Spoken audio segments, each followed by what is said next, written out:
Okay, we're still having some people coming into the room, and then we'll be waiting for another 30 seconds, and then we'll start the program.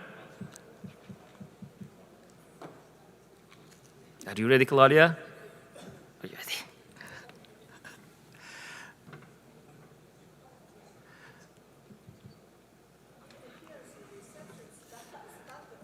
No, we shouldn't have started the reception. We still have time. We still have time.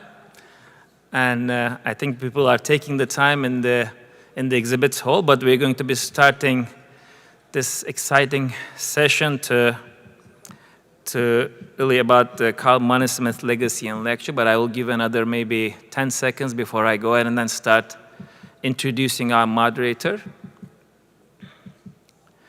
Want to make sure that we have our guests seated.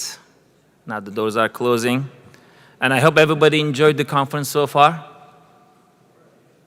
And thanks a lot for joining us in Arizona in June. And so far, I think there were some really exciting sessions, plenaries, technical, and this is the last session of the day. And then we'll have, of course, Alpha Day tomorrow, and then the lab tours and other tours happening in the afternoon tomorrow. So with that being said, we're going to go ahead and then get started. This is good afternoon, everyone.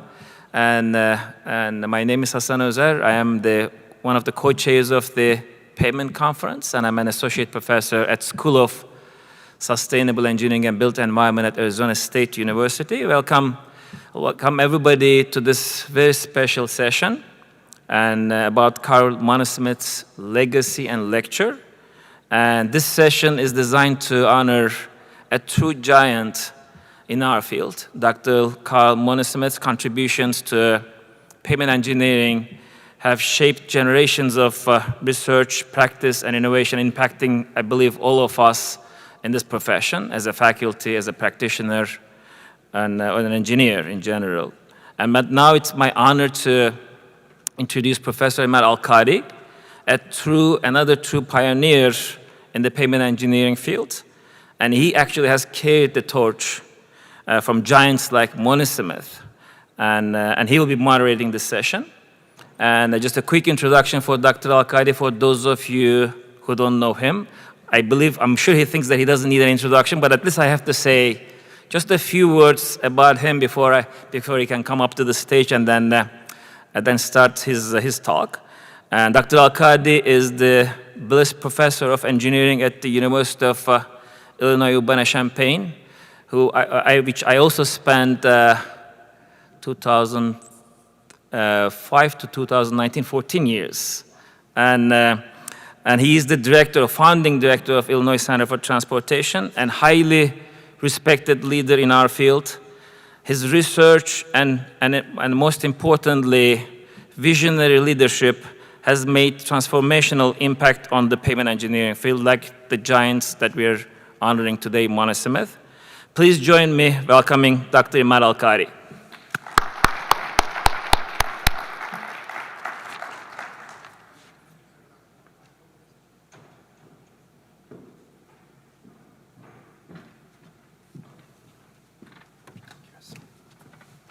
So if you wonder about the gray hair, so you know why now.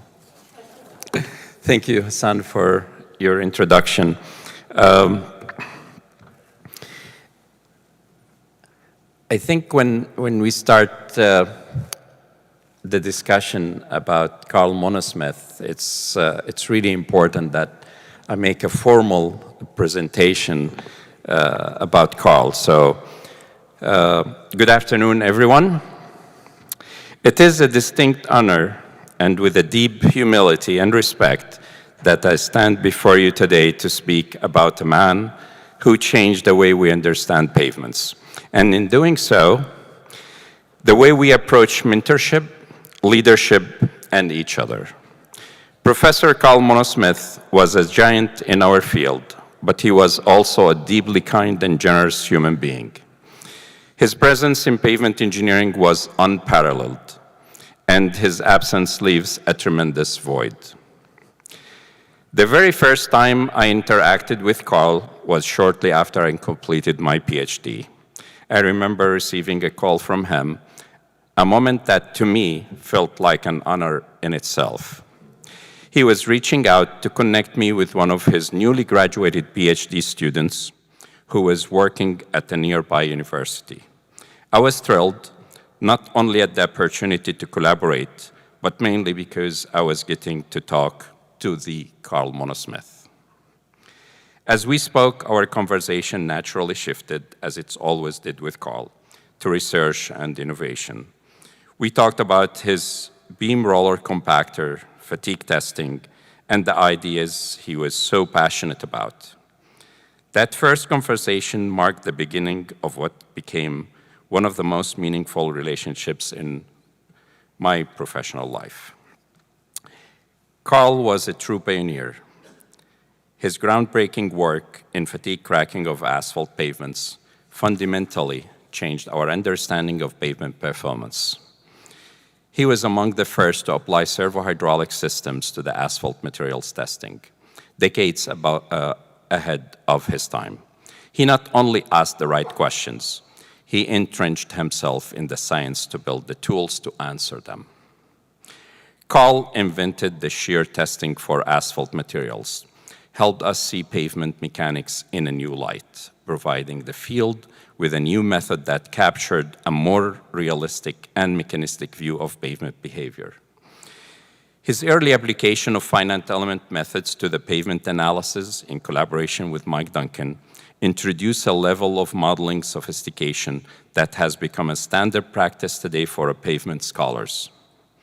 And his pioneering work in moisture damage brought critical attention to one of the most persistent issues in asphalt performance. Perhaps one of Carl's most impressive accomplishments was his leadership in the West Track project, which became a model of how large-scale experimental research can be salvaged when mistakes happened and translated a challenge into a practical benefit. Carl's contributions were not confined to the lab or the office. He built a program at Berkeley that became a globally benchmark, shaping generations of pavement engineers and researchers. He traveled the world not for recognition, but to share knowledge, exchange ideas, and uplift others. His name was known in every corner of our field, not only for what he had done, but for how he made others feel. Despite his towering expertise, Carl was always humble. He listened intently, spoke thoughtfully, and uplifted young voices. Whether in a classroom, at a conference, over a quiet conversation, he exuded warmth and authenticity. He had a remarkable ability to make people feel seen, respected, and inspired. When I invited Carl to help evaluate our transportation program at Virginia Tech, he took a genuine interest in what I was doing as a young faculty member. He was supportive and encouraging. When he came to tour our Smart Road project later on another trip, he showed excitement at the instrumentation. I remember getting a little sick during this visit, and after he left, he called several times just to check on me. That was Carl, technically brilliant, yes, but more than that, a deeply compassionate man. Later, when I moved to the University of Illinois, Carl was the first person I invited, and he delivered the first distinguished Kent lecture. To my surprise, it was his first visit to Illinois. He didn't want to stay in a hotel. Instead, he chose to stay in a nearby town where one of his old Berkeley friends lived. That decision told me everything about who Carl was. Relationships mattered deeply to him, just as much, if not more, than professional accolades. I will never forget a moment in 2005 at the double APT when I gave a talk on the role of shear in pavement fatigue.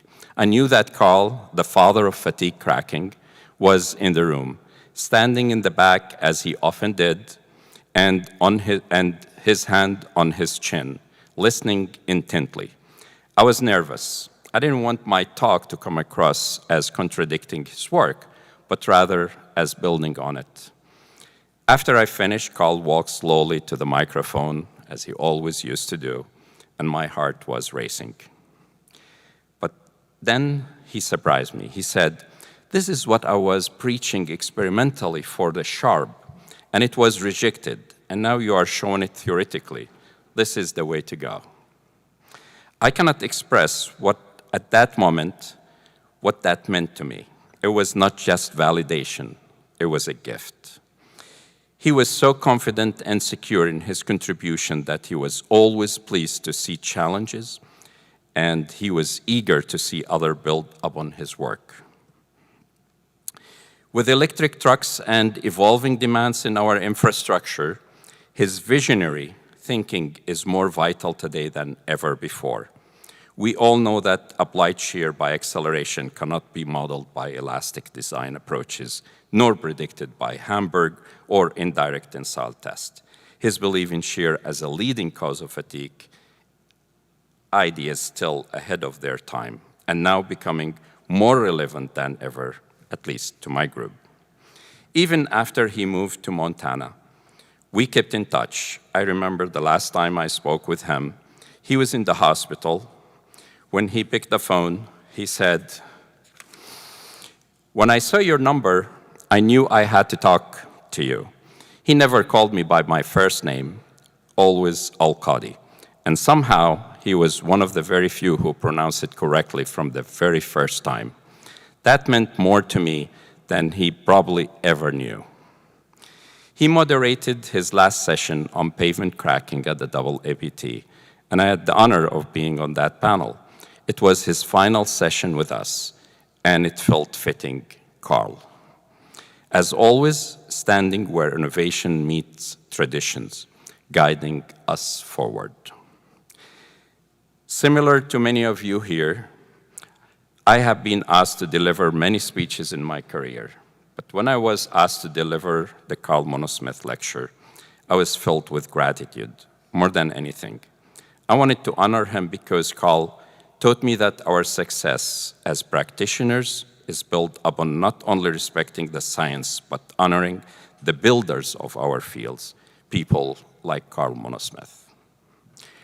Carl's legacy will live on through every young engineer who stands on the shoulders of giants. And Carl, he was one of the greatest. I see his encouraging smile when I welcome new students. I'm taken back to his enthusiasm at the Smart Road when a young faculty shows me their work with pride. And when I knew a mind builds upon existing work, I see his chin in his hands at AAPT saying, "That's the way to go."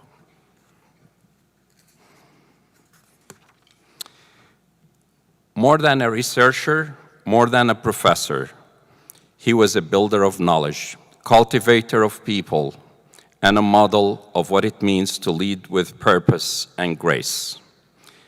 His calm demeanor, his characteristic voice, and his unwavering integrity made an impression on everyone fortunate enough to know and to meet Carl. His legacy will live on in the field he shaped, in the students he mentored, in the colleagues he inspired, and in the innovations still unfolding from his vision.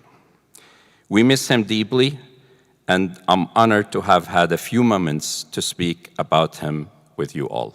Thank you.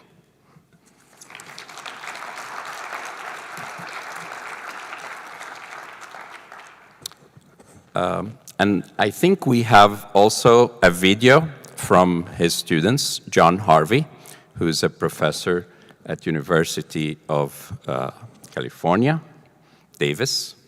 If we can have the video, please. Thank you. Good day, and greetings from the Golden State to the ASCE conference. My name is John Harvey. I'm a former student of Carl Monismith, and I'd like to thank you for this opportunity to talk about some of Carl's contributions over his long career. With regard to research, Carl was one of the early investigators of asphalt binder and asphalt concrete, investigating in the 1950s some of its basic properties, but then moving into some truly groundbreaking work in the late 1950s and 1960s, developing fatigue laws, particularly the application of Miner's law for fatigue, working on granular pavements, helping put together some of the early ideas, bringing systems engineering to network management, which we now call pavement management system, working on concrete. Some people may not believe it, but Carl had some groundbreaking concrete research in the early 1970s, working on granular layers, moisture sensitivity, particularly helping bring the concept of mechanistic-empirical design to asphalt pavement, including the mechanics. I remember as a graduate student going up into what we called our research attic and coming back with the original punch card set for LSIM 5, the first truly multi-layer, beyond 2 or 3 layers, multi-layer elastic theory program for calculating stresses and strains. For those of you who are too young to know what a punch card deck is, please lean over and talk to somebody who has a few more gray hairs than you about punch card decks. I think the greatest contribution that I got from Carl with regard to research was what he called the sense of reasonableness, or the test of reasonableness. We can work all of our equations, we can do laboratory tests and get results, but we need to understand the basic nature of the material and always approach it with an empirical sense of, does this make sense? If something is truly different that we haven't seen, follow up on it, but also be aware that the equations can go wrong, especially when they're outside of their original inference space of data, and test machines can give results that don't necessarily make sense. And we constantly have to be relating it back to what we can see in the field in terms of pavement performance. So I think the sense of reasonableness is one of his great contributions. His other great contribution, I believe, was the graduate students and colleagues, present company accepted, some truly remarkable people that Carl helped develop their research skills, and then stayed in touch with them and collaborated with them over many decades. As a student, the attention that he gave us, and I think, as he said, the greatest product from our graduate student work was not necessarily the thesis that we produced, but that as students we learned how to do research, how to approach it, how to interpret the results, and then how to turn those into actionable technology. Carl had a great number of colleagues around the world. He was a truly international collaborator, working in the 60s with European colleagues, in the 70s continuing that, and then being one of the pioneers in terms of reaching out and working with Chinese collaborators, having spent a year at Tongji University in 1985, in the very early days of the opening up of Chinese universities to outside collaborators. I think the other thing, in addition to the research, in addition to the colleagues and the collaborators, is that Carl treated pavement as a true engineering field, bringing science together with empirical knowledge to produce practical results. And I think remembering that that's what we really do and helping us to have learned that and then carry that forward is one of Carl's great contributions. So Carl had a long, distinguished career. I think finally the last thing is just his sense of humor that he brought to the work and the after work time for all of us, that we truly appreciate. I cannot tell some of his jokes in this video, but he was a truly funny person as well. He had a flash of temper now and then, but we all appreciated that he was expressing deep concern about something in a very short period of time in an intense way, but also just a great friend and colleague through the years. With that, I'd like to thank you and close out and wish you a successful conference.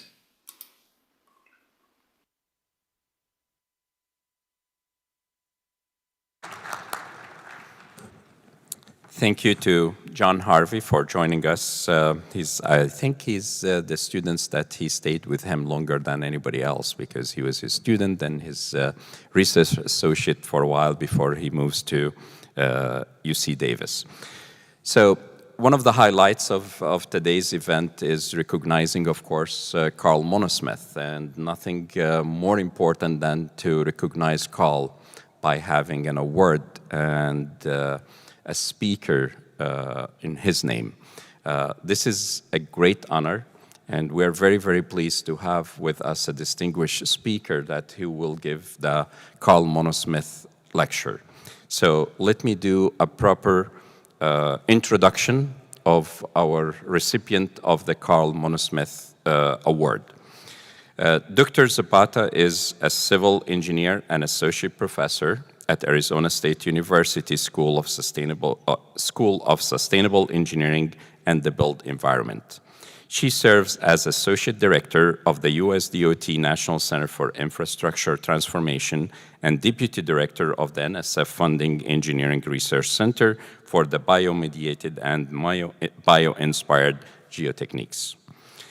She has authored over 90 technical publications focusing on unsaturated and expansive soils, soil behavior under various conditions, pavement and foundation systems, and innovative soil improvement techniques. Her career highlights include contributing to the 2006 Mechanistic-Empirical Pavement Design Guide, which is now referred to as the ASHTOWARE, developing models for environmental impacts on pavement design, and creating a database on over 35,000 unsaturated soils in the US, Hawaii, and Puerto Rico. Dr. Zapata has earned numerous accolades, including the 2021 Victoria Foundation Award, the 2011 Community Service Award. She has also received several teaching and mentorship honors at ASU. And today, she is the recipient of the Carl Monismith Lecture Award. Please, Claudia, join us to the podium.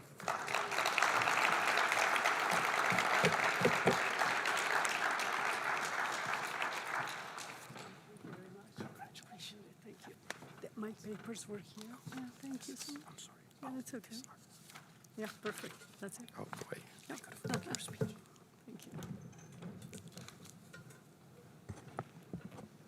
Thank you. Thanks, Imad. It's a great honor that you were able to pronounce my last name pretty well. So that was great. Thank you. And it's my honor to be here. Let's see if I can manage in here. Okay. Today, presenting some of the work that has been done aimed at bridging the gap between the state-of-the-art methodologies that we have available, and their implementation in pavement design practice.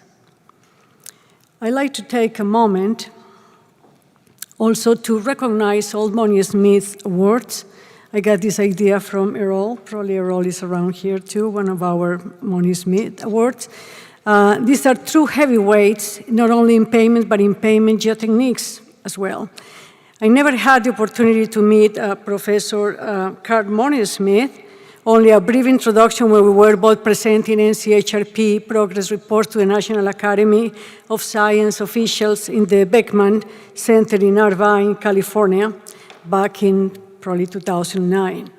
Nevertheless, his legacy and contributions in the field of transportation and transportation geotechniques and pavement engineering were truly transformative, and his work continues to inspire countless professionals, myself included. I had the privilege and also an honor of knowing and learning from many of the Monismith Award recipients that you see in these pictures, and for that, I am deeply grateful. Today, 13 years after this first award was established, I'm incredibly honored to be the first woman to receive it, and I have to say that.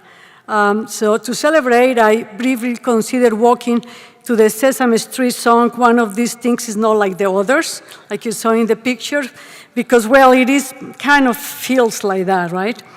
But instead, I'm just going to say that I hope this achievement inspires my students and more women to pursue our incredible engineering field, and to be proud that I'm finally break the streak. So starting now into the more technical side of it, well, I'm preaching probably to the choir in here. Road infrastructure is the backbone of any country, and we all know that, playing a vital role in enabling economy activity, mobility, and connectivity. However, the costs associated with the rehabilitation and maintenance of the infrastructures are enormous. Despite these significant financial demands, maintaining the existing road network is not optional. It is a necessity to ensure continued functionality and safety. And in the United States, substantial investments are made each year in pavement rehabilitation.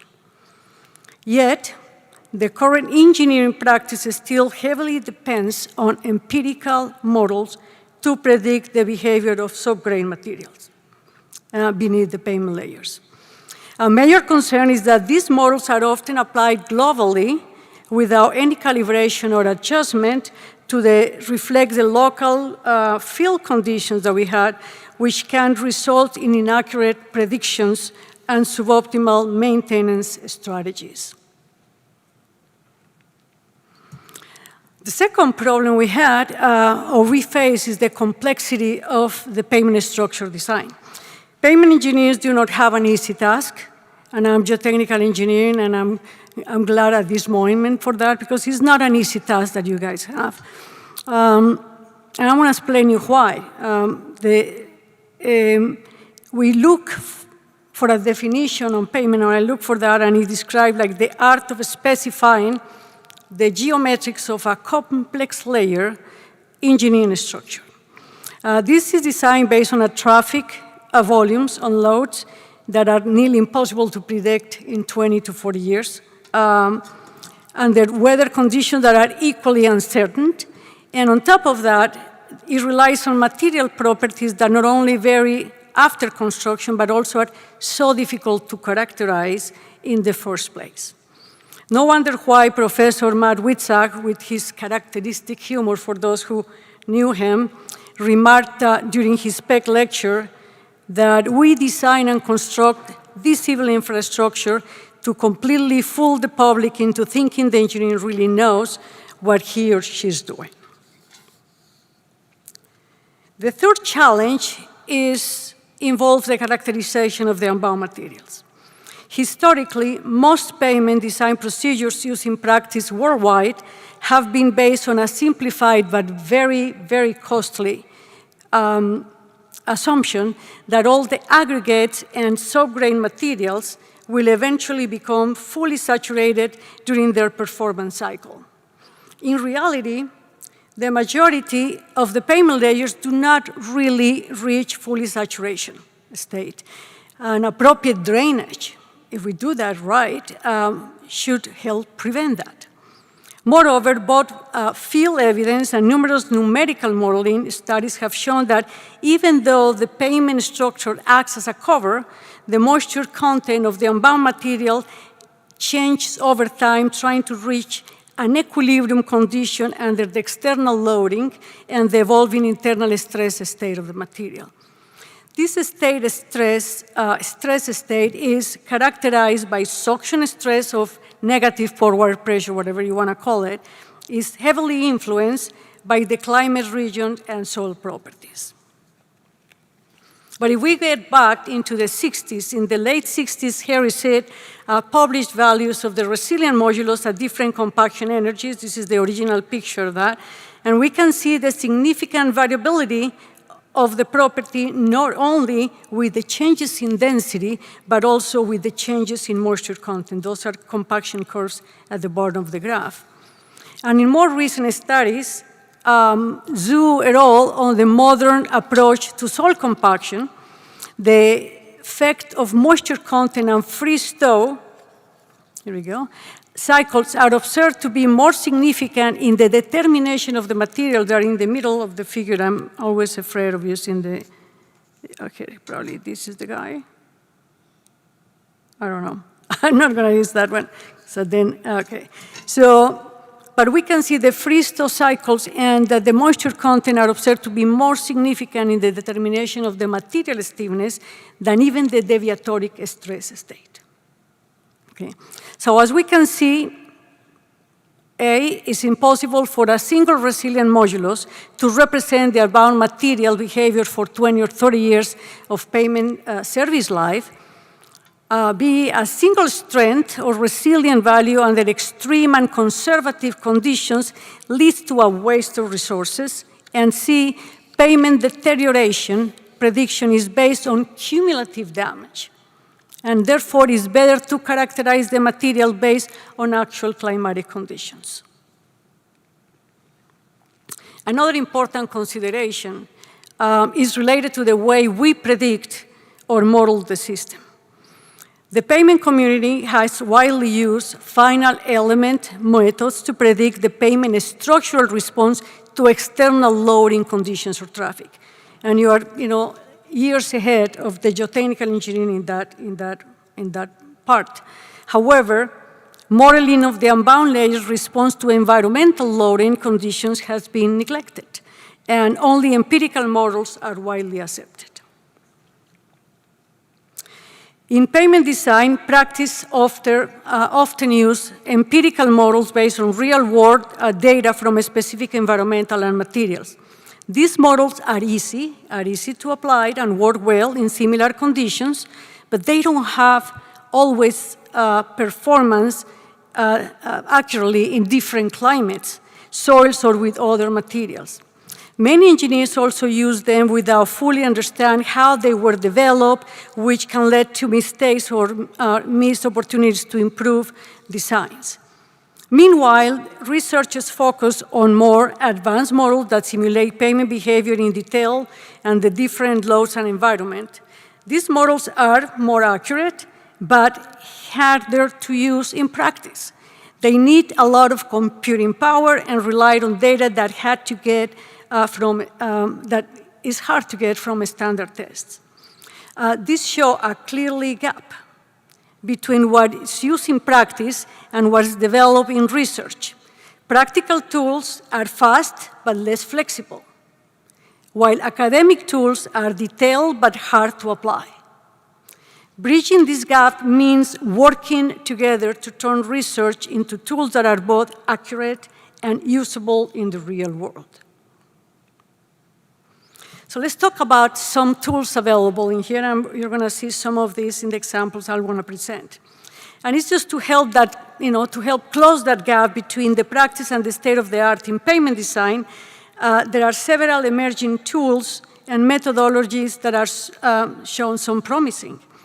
The one, as Imad mentioned, the mechanistic-empirical pavement design approaches stand out by integrating core engineering principles with empirical correlations, enabling more reliable and adaptable design solutions. Another one is the unsaturated soil mechanics, which further enhances the modeling accuracy, especially in environments when moisture fluctuations have a critical impact on pavement behavior. In parallel, we got advanced climatic models that we don't apply so often, that allowed for the consideration of the long-term environmental effects, such as temperature and precipitation trends, thereby improving predictive capabilities. Reliability analysis also contributes by quantifying the uncertainty that we do have and to have a more comprehensive understanding of the variability in the materials, in the loads, and in the external conditions that we have to deal with. And finally, the development and use of the big data on soil properties, which is so important that will provide usually an extensive, high-resolution input parameters that are necessary to realistically and regionally use these models or these mechanistic empirical models.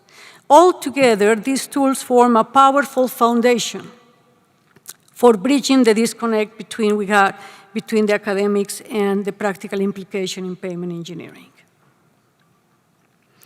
So, unsaturated soil mechanics, which is the field that I've been moving a little bit for a while, along with other tools mentioned, are increasingly being used in pavement engineering to improve performance prediction. I'm so glad to say that in here that pavement engineers probably are ahead of the geotechnical engineering even to apply the unsaturated soil mechanics, and I'm going to explain why.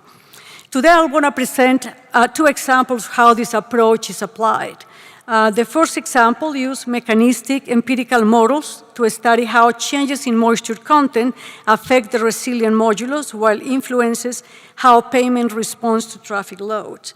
The second example will focus on expansive soils, and by combining unsaturated soil mechanics and reliability analysis, we can predict soil behavior and account for potential damage in pavement designed to high volume change, not after.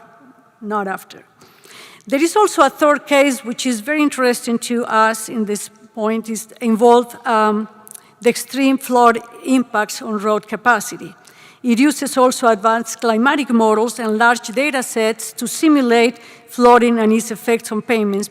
However, due to the time constraints, I'll only cover the first 2 examples today. So case 1, we focus on the evaluation of moisture-dependent resilient modulus. This work was part of the NCHRP 137 project. This is when I recently started working with Professor Witzar when he moved to Arizona State University, which has supported the development of the then called 2002 Guide for the Design of New and Rehabilitated Pavement Structures. But before we talk about mechanistic empirical design methodologies, we need to realize that despite decades of progress in pavement engineering and the development of more advanced tools, many state DOTs in the US still rely heavily on the 1993 ASCE Guide, especially for the design of flexible pavements. This continued use reflects a deep-rooted dependency on empirical models that have been historically calibrated using data that probably some of you don't know, but they were in the landmark was the ASCE road test conducted between the 1958 and 1960. The 1993 Guide's design philosophy is grounded on a serviceability lost over a pavement's life.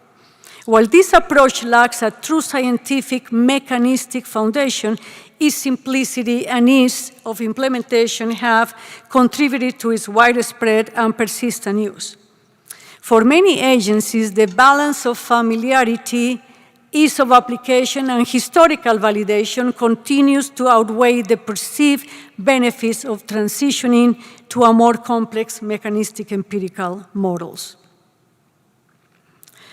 But studies on how climatic effects affects the unbound material in pavements have been ongoing for over 55 years. This is not a new wave. Okay? One major development in this area is the enhanced integrated climatic model, which simulates how pavements and subgrade materials change over time due to heat and moisture. The roots of the ICM, as the way we call it, can be tracked back to the early 70s, actually, when Professor Dempsey released the climatic material structure model. The model was expanded in 1989 to include an infiltration and drainage model developed by Professor Litton at Texas A&M and TTI, and a frost heave and thaw settlement model developed by the Cold Regions Research and Engineering Laboratory under the direction of Dr. Gaiman. Originally, the model focused on predicting temperatures, changes in pavement layers, and performed very well in that area. However, early versions were less accurate, predicting moisture changes. And that's when, in 1997, on the part of the ARA and the ASU involvement with the 2002 design guide, Larson and Dempsey appears with an ICM version a little bit more improved on that. Then in the late 90s, Professor Witzak was asked by ARES consultant, now ARA, to develop models for asphalt pavement systems as part of the NCHRP 137A project. Around that time, he moved to Arizona State, and I became part of his team. And we updated the moisture predictions part of the model. That became the ICM version 2.1. That was led by Professor Bill Houston, the ASU team, made further improvements by adding unsaturated soil mechanics to better predict moisture measurements. And these updates made during the NCHRP 923 and 140D projects lead the version that now we call the Enhanced Integrated Climatic Model that is being in the AASHTO design guide, as we see here.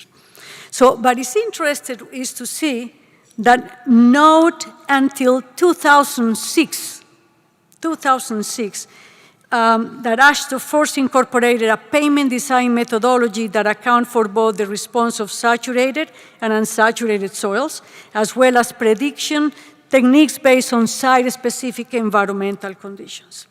This methodology is now known as the AASHTO Ware Pavement Design Guide.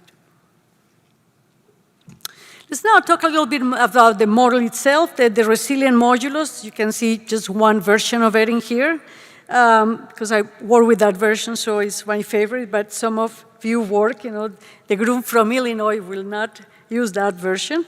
It's a key property to use to describe how unbound materials behave in flexible pavement design. Okay? But resilient modulus is in a fixed value. It changes based on several factors, including external stresses from traffic and repeated loads, internal stresses like suction or moisture content, if you want to use the surrogate, or how compacted the material is. One of the most commonly used models is this one, the universal model. That's the way that Witzak and Usan called it in 1988. And it considers the full stress state of the material. But if you see that model, even if you include confining and shear stresses, the model does not include suction, a key stress that controls how moisture is retained in soils, even though suction plays a major role on how unbound materials behave. So how can suction be included in predicting the resilient modulus? Well, when the groundwater table depth is close to the surface, if you see in the middle picture in there, suction or negative pore water pressure can cause water to rise into the subgrade soil by capillary. Traditionally, engineering estimates suction by extending values upward from the groundwater table, but this only works in a kind of a thin layer just above the water table where the soil is almost fully saturated or greater than 85% saturation. In reality, the soil near the surface experiences constant changes in suction due to the wetting and drying cycles. These fluctuations need to be considered to better predict how the material will behave under pavement structures. There are, if we go to the literature review, it shows several methods of how we can incorporate the effects of suction in predicting the resilient behavior of the soils. Two valid mechanistic approaches, several of them are also more empirical, but two valid mechanistic approaches stands out. One of them treats the resilient modulus as a function of the three stress state variables, which are going to be kind of an extension of the universal model, where the matrix suction is added as a third key variable. The question shown here is from the Palanivello model published in 2016. It is detailed and rigorous based on mechanics, but it has some drawbacks. Obviously, it requires laboratory testing to calibrate, requires final element modeling for implementation, and therefore is not a popular approach because it is difficult to implement. The second approach uses a factor that accounts for the effect of matrix suction separately from externally applied pressures. The method is mechanistic-empirical in nature and provides a decoupled framework. While not ideal, it is easy to use and support practical engineering applications. So this is a general overview, and this is the second approach, and I'll go through the steps in the next few slides. To model water movement in unbound materials, the first thing we need to define are initial and boundary conditions using climate, data, and the groundwater table level. This helps estimate how wet or dry the soil will be over time. Along with the soil properties, this information is used to predict the equilibrium suction of the material or the stress state. Next, suction is linked to moisture content using the soil water characteristic curve, and when combined with free-thaw adjustments, we can calculate an environmental factor that will adjust the initial resilient modulus we started with. If it's a new pavement, we're going to put probably a compaction resilient modulus there. If it's a rehabilitation, we're going to measure it in the field and see what it is. So because many climate factors affect how water moves in and out of the soil, we need a simpler way to represent the combined effect. And back in 1948, Thornway introduced the Thornway Moisture Index, or what we call it TMI, which helps classify a location's climate. It measures how dry or wet an area is by combining data on rainfall, evapotranspiration, soil storage, water deficit, and runoff. The map you see, created by the Department of Agronomy at the Iowa State University, shows the TMI values across different regions, a lot of different values across the United States. And as part of the development of the guide, the ASU team created a modified version of the TMI equation that was presented in 1948, and this updated version used to represent climatic conditions either daily, monthly, or annually, and helps to show how moisture levels tend to change with the seasons. Once a climate index is established, we need to connect it to how the soil will respond to climate-related stress. And as part of the 923 project, which was called Environmental Effects in Pavement Mix and Structural Design, also led by Professor Bill Houston, soil samples were collected from under the highway pavements are 2 west tract cells, 1 mean road cell, and 27 LTPP or long-term pavement performance sites across the United States. Using the data, Pereira, also known, and my good friend Ganja Sanayake and the ASU team, developed models that related suction in the soil to the Thornway Moisture Index. We found that using TMI gave a much better prediction than just the traditional method to estimate it from the groundwater table upwards. And these new models also were easier to use thanks to simplified equations and charts developed during the study. Once suction is known, it can be directly related to the soil moisture content or degree of saturation through what is called the soil water retention curve, which can be measured in the lab. I need to tell you that suction alone should be enough to define the soil stress state. However, in practice, very few labs actually measure suction. To be honest, applying unsaturated soil mechanics, even in geotechnical engineering, has been a challenge. Right? So most of the time, we only measure water content, and if we are very lucky, we may measure degree of saturation in the soil. So soil moisture retention can also be estimated using indirect methods. While these methods introduce more uncertainty, their lower cost and simplicity, here we go, and simplicity made them practical for everyday engineering use. So in 2011, we finalized a set of soil moisture retention curves that was developed based on the work from one of my master's students, Torres Hernandez, as part of the 923A project. This project proposed a national catalog of subgrade soil water characteristic curve default values being able to be used on the MEPDG, because we already have included them. So we needed a way to figure out how the practical engineer will use it. This model was created using data from more than 1,200,000 soil samples, organized in a catalog of properties for almost 32,000 plastic soils and over 4,500 non-plastic soil units. The family of the soil moisture retention and soil water characteristic core parameters are based on a database from the US Department of Agriculture and actually National Resources Conservation Service. The database is intended for agricultural purposes because they use soil moisture retention before we did it in geotechnical engineering. But due to a joint agreement with the then Bureau of Public Roads, they collect the key soil properties that were very useful in the field of highway pavement engineering. The properties collected included grain size distribution, Atterberg limits, water content, suction value, a couple of suction values, soil porosity, hydraulic conductivity, you name it. And we were able actually to estimate CVR and resilient modulus values based on index properties, and they were included in the database. So it's important to understand that the models use suction, but we use degree of saturation as a surrogate in order to make an easy implementation of the models. In the graph on the left, you can see the environmental factors based on degree of saturation that the models were implemented on the ASCE Pavement Design Guide.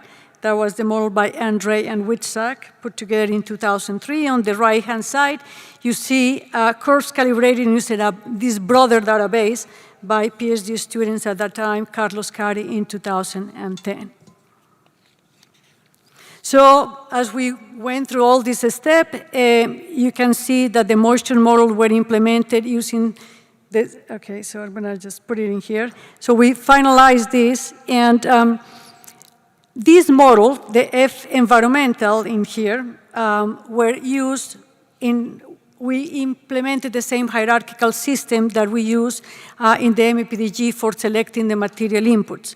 This system is based on the idea that the level of design effort should match the importance, the cost, and the size of the project, right?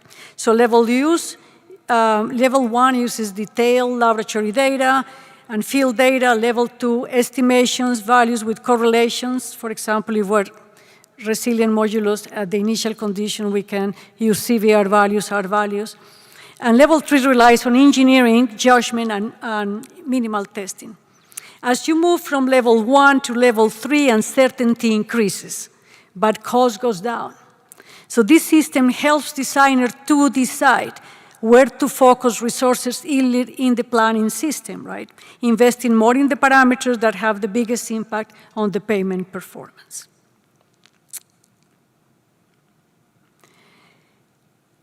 For the environmental factor calculations at level 1, for example, the number of input parameters is large. It includes grain size distribution, Atterberg limits, compaction, permeability, specific gravity, and the soil moisture retention parameters. However, if you jump to level 3 and you use the models that I just presented, your input parameters are reduced to just grain size distribution and Atterberg limits. So environmental effects on pavement life can be evaluated by examining how sensitive pavement distresses are to environmental factors. And for example, in the graph, you can see on the left side shows that longitudinal cracking progress differently if you are in Phoenix compared to Tennessee and Minnesota. And on the right-hand side, for example, the graph illustrates how the depth to groundwater tables significantly influence the percentage of damage.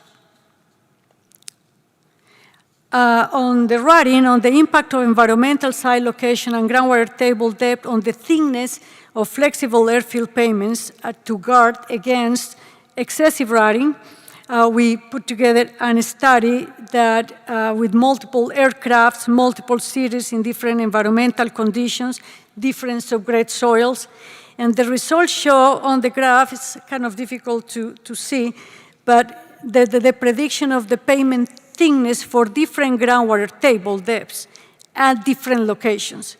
And if you can see, this one is for the same aircraft or the same external load. It's a Boeing 737 aircraft. When the groundwater table is shallow, the environmental effect probably is, the difference in the location is insignificant. But as the groundwater table gets deeper and deeper, the location becomes a very important factor in the results of the pavement thickness. The second case that I want to show you today in here about how unsaturated soil mechanics apply to pavement design procedure has to do with accounting for high volume change. And it's important, obviously, to recognize that estimating continuous volume change, not the maximum, not one that reaches at the maximum, but the continuous volume change due to weather is valuable not only for forensic geotechnical engineering, but also for identifying potential issues during or after construction. In 2018, Arizona State University partnered with Case Western Reserve University, Dr. Bill Liu, on the project NCHRP 159. The goal was to improve the road design by better accounting for subgrade soils prone to significant volume changes, whether from spring swell behavior or frost action. This project gave us an opportunity to develop a method for predicting cumulative pavement roughness caused by volume changes during the design phase. Just as importantly, their results were designed to be compatible with the ASCE Pavement Design Guide for Practical Applications of Implementation. For the sake of time, I will focus only on the work related to expansive soils, which are a major concern in this part of the world, and will not cover frost heave for now. So expansive soils aren't just a local issue. If you can see, they're found on 6 of the 7 continents, making this a global problem. On the map, the red areas and the blue areas on the United States maps shows the widespread zones of our expansive soils. The volume change caused by expansive soils leads to damage in roads and light infrastructure due to clay-water interaction, and my student can secure you that even my house in Gilbert has few cracks from it, right? So according to Adam and Vanapalli, the cost of repairs in rehabilitation, especially for roads, has risen significantly over the past 5 decades. In the US alone, these damages are estimated to cost several billions of dollars, and roads is a major part of it. So what are we doing wrong, right? So despite the known impact of this moisture on expansive soil behavior, at 2000, and I'm going to do a parenthesis here because I think this is a very important to make my point. A 2023 study conducted with PhD candidates, a lot much sitting here, found that the most DOTs are not actively monitoring it. The study showed that 64% of DOTs do not conduct long-term moisture or pore water pressure monitoring, even though 61% regularly deal with moisture-sensitive soils. Only 4 DOTs reported having a dedicated monitoring program for these soils. In addition, 85% of the DOTs do not maintain their own moisture or pore water pressure databases, and 77% lack of a design manual for moisture monitoring. This highlights the urgent need to establish a general design framework that accounts for high volume change in moisture-sensitive soils, certainly for the DOTs. So the approach used an improved suction-based framework to estimate the volume changes in spring swelling soils caused by changing in weather over time.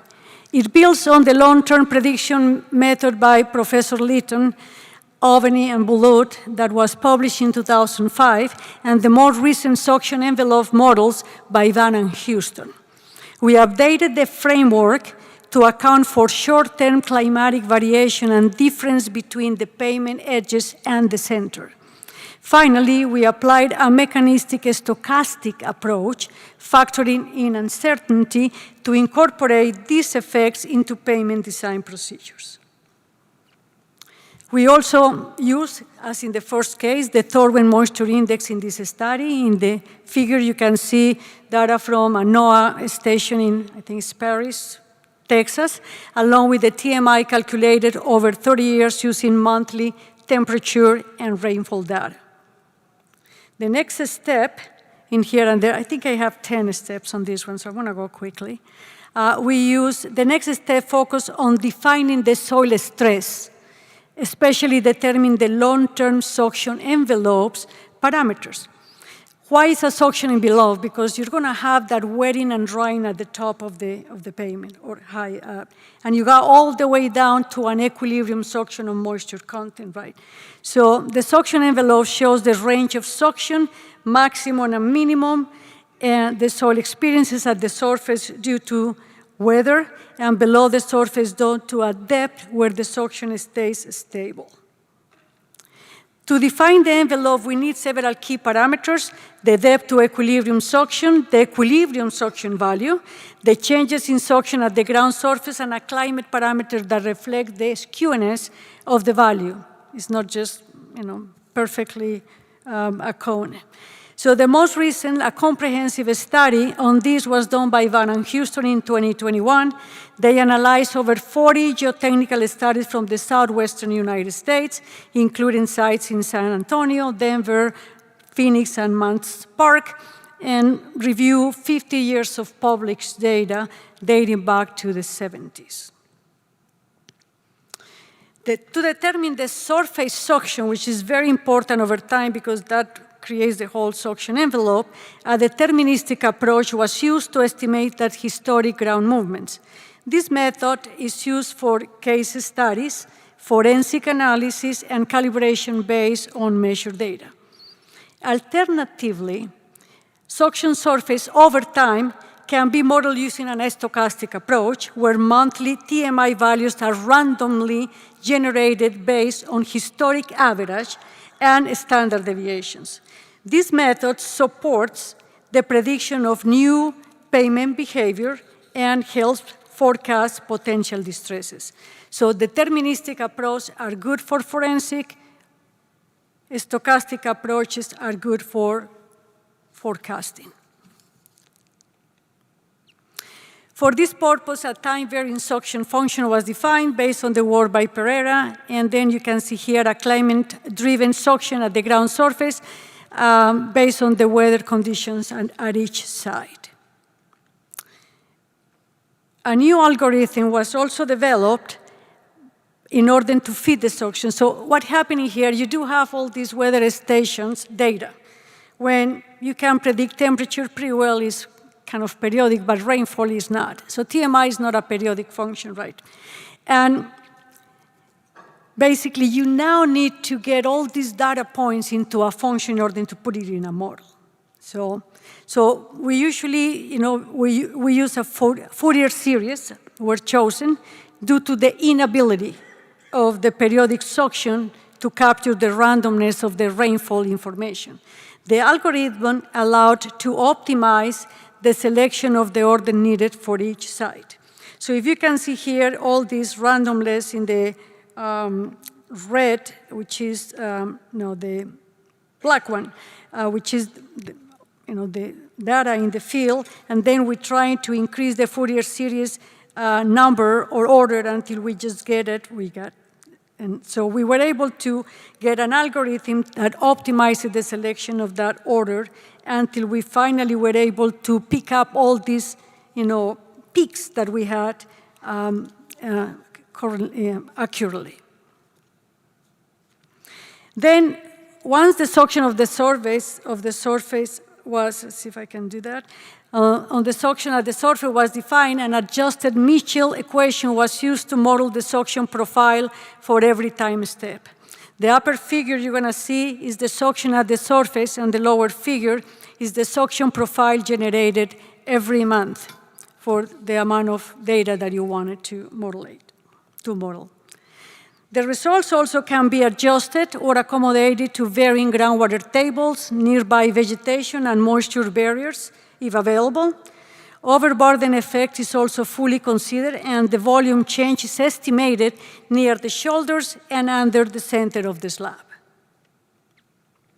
Validation studies were reasonable, gave us reasonable predictions for that, although we always need more data for validation, right? We always need more data for validation. But we did it for several different times, and we were able to improve the model to a reasonable estimations.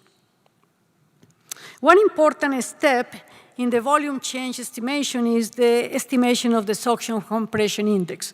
This is the relationship between the volume change and the suction envelope.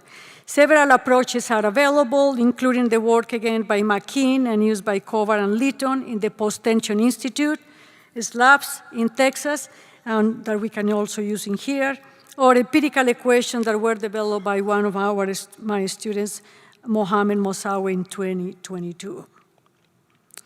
So this is an example of the volume change prediction with the time for an LTPP section in San Antonio. All A's was the student that put all this work together. And you can see forensic studies can benefit from the deterministic approach because the results, here we go. The result, the little points are the real points, and the other one is the result, which were very good. The model has been initially calibrated to 58 calibration points, LTPP data, 41 corresponding to ASCE payments, and 17 to rigid payments. More data is obviously needed for a more robust calibration. This is the ASCE, this is the PCC data. Recent advances also in the statistical techniques and Bayesian inference in geotechnical modeling also allows for the inclusion of both parameter uncertainty and model uncertainty in the forecasting of volume change in the pavement design. The stochastic solutions allows for the incorporation of the variability associated with climate and material properties, and the variance associated with the volume change can be representative of the roughness experienced by the pavement. So if you go for Monte Carlo simulation, that is what we usually do, this is a difficult thing to use when we have data from climate data.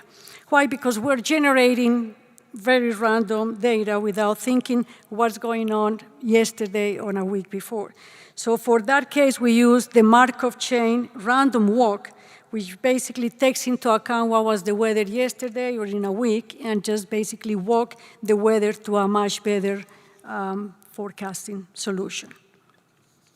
As for the implementation of the stochastic models into pavement design procedures, the IRI index was used. This is the forecasting, and we were able to do a very good forecasting on the temperature and very good forecasting on the Torwen moisture index. Here we go. So implementation, IRI equations, you all are familiar with the equation. The IRI index was used. And if you can see a close look of the IRI equation, there is a psi factor in there that basically that psi factor has two components to it. One of the components is the volume change due to frost heave, and the other one is the one that is for high volume change. Okay. So we can modify that IRI, or we were able to modify the IRI or psi factor of the IRI for every one of the payments, ASCE, PCC, CRCP, and so forth, with the variance associated with the results of the model. Right? This is model calibration. We did it with that we improved greatly the R squared from 53 to 78% just for this kind, and you can see the new model in there when the variance is associated.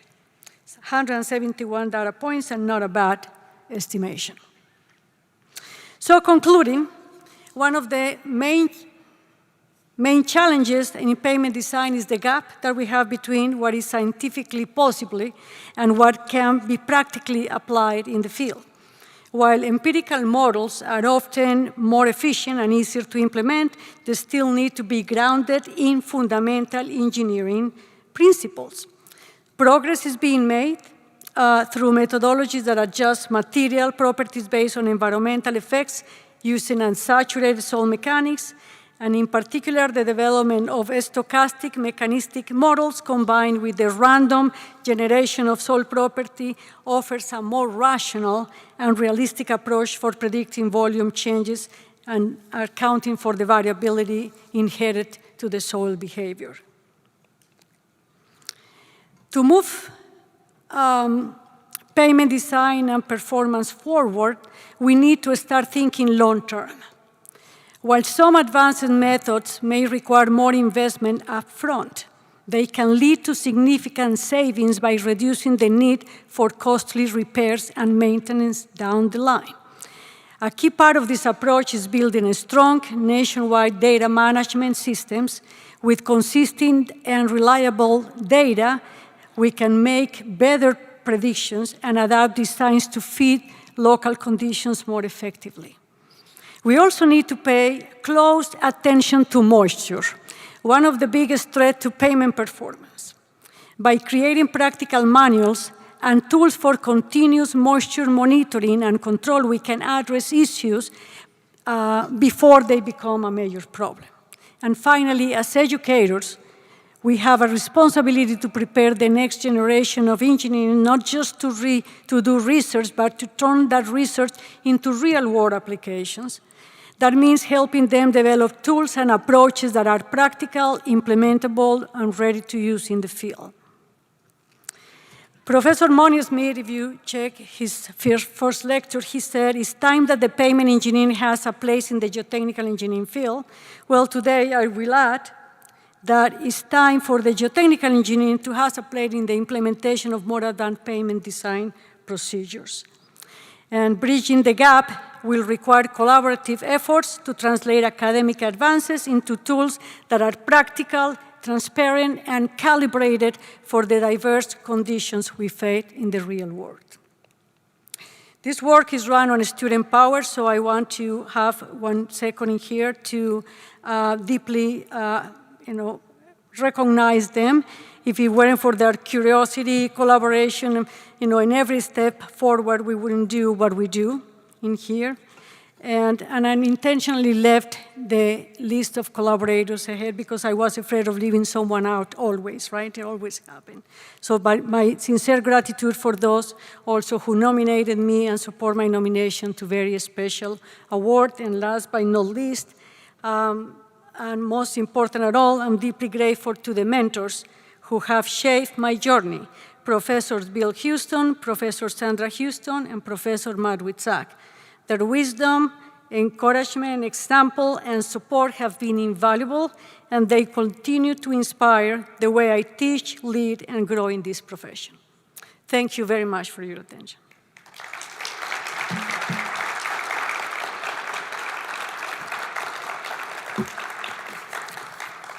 I'm not sure if we have time for questions. Right? Thank you again to Professor Zapata. And we have a microphone. I would love to take a question or two. I know that we're short on time, so let's see if there is any questions.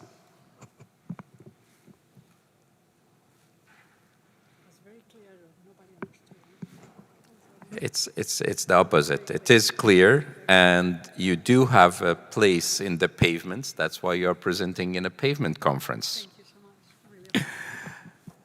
Any questions? So, if not, please join me again in thanking Professor Zapata for a wonderful Carl Monismith Lecture, and thank you so much again, and congratulations. Thank you. Thank you.